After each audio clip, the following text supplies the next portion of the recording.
The truth of mindfulness of the Buddha, completely formatting the illusion of reality. Hey everyone, today we're diving into a very special, deep dive teardown. This fascinating material comes from a teacher-student dialogue shared by the Buddha Activity Association of Australia. Honestly, the content is absolute fire. Throughout this share, we'll see how this master uses amazingly precise, down-to-earth metaphors to translate complex Eastern spiritual wisdom directly into hard-hitting logic that completely upends our modern worldview.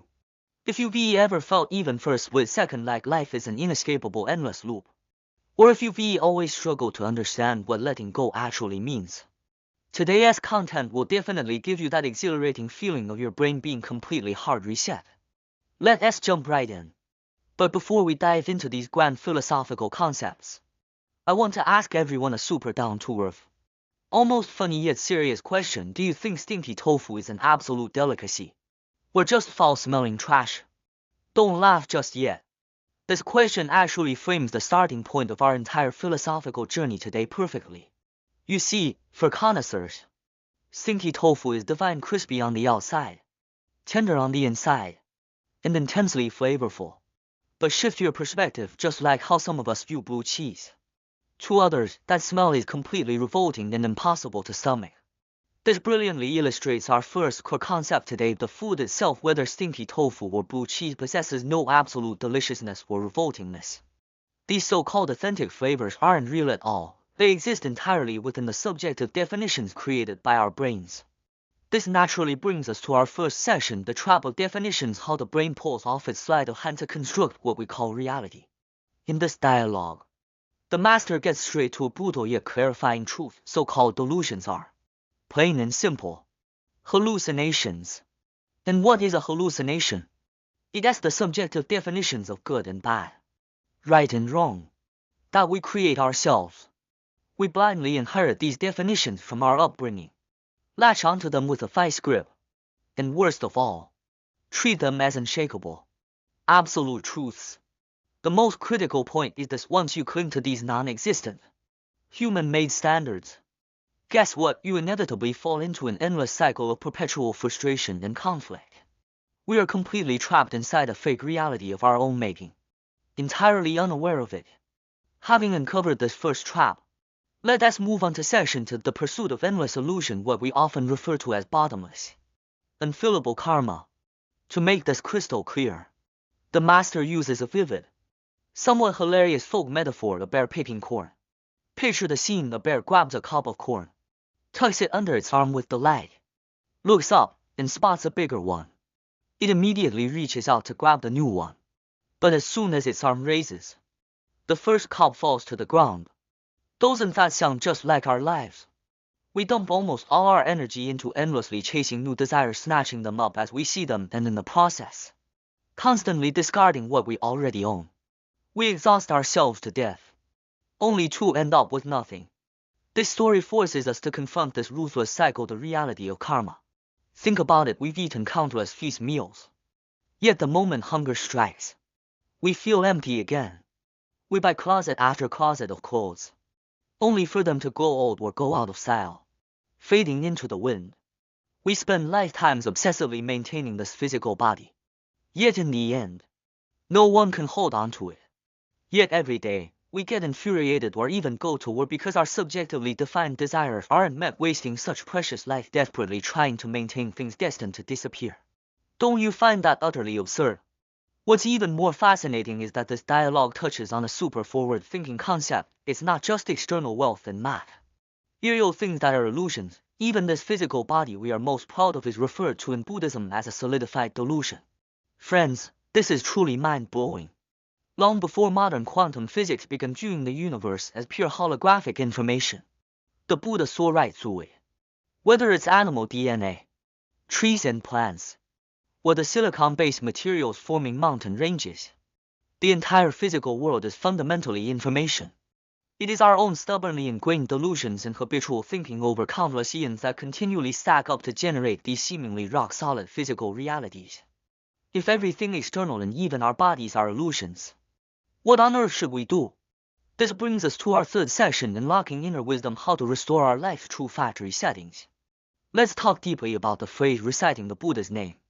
Honestly, this might be one of the most misunderstood concepts ever. It definitely doesn't mean chanting slogans like a broken record. Its essence is a high-dimensional state of mindfulness and recollection. You must first understand the ultimate virtues and supreme wisdom possessed by the Buddha, and then align your heart to the exact same frequency as these pure qualities. This is an extremely deliberate, proactive method designed to forcibly halt the bear-picking corn illusion cycle in your brain, thereby awakening the identical potential you've possessed all along. Just as the Avatamsaka Sutra movingly records when the Buddha attained enlightenment under the Bodhi tree, he exclaimed with deep emotion, "How wondrous! How wondrous! How is it that all sentient beings possess the wisdom of the Tathagata? Yet due to ignorance and delusion, they neither know it nor see it." This quote is a soul-piercing reminder.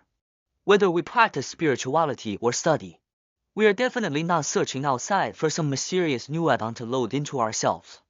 We are already priceless treasures. We are simply covered by a thick shell of mud made of delusions and attachments. All you need to do is shatter the mud shell to discover the flawless, perfect wisdom that had been inside all along. You might ask, once the mud shell is shattered, what do our true factory settings actually look like? Clairvoyance defines the ability to see everything regardless of distance, light, or physical barriers. Clairaudience defines your hearing the sounds of all things in the universe without obstruction. Absolute freedom unbound by any subjective definitions.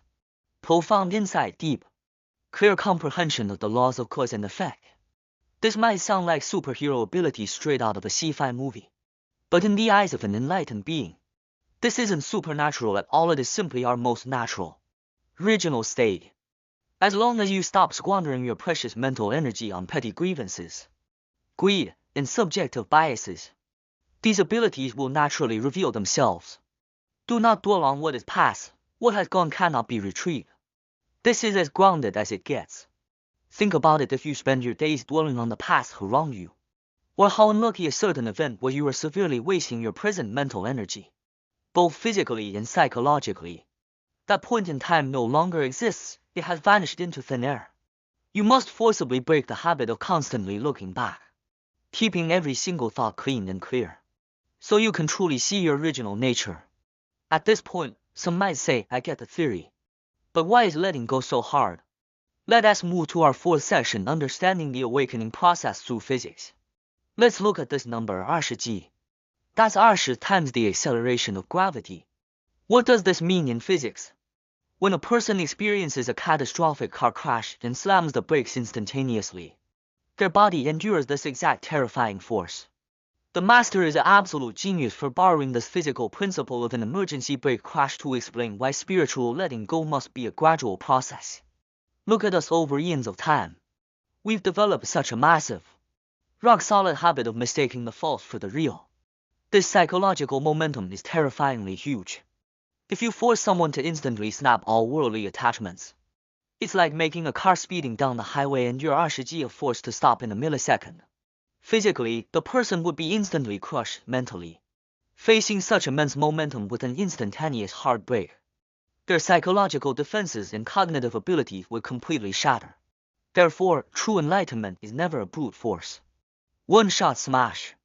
It works like a safe braking system. You gradually slow down, step by step, safely untangling and dissolving the knots you've accumulated over lifetimes. As we wrap up today's deep dive teardown, I want to leave you with one ultimate thought. The universe where you experience pain, anxiety, and unfulfilled desires every day is actually a perfect closed loop. And this circle trapping you was drawn by your own hand, stroke by stroke. Since you drew the circle, you possess the power to stop drawing at any given moment. So here's the question: do you plan to keep playing dumb, running endlessly inside the circle of illusion you drew yourself? Or do you decide right here, right now, to put down the pen and calmly step outside the ring? Think about it carefully. Thanks for watching, and see you next time.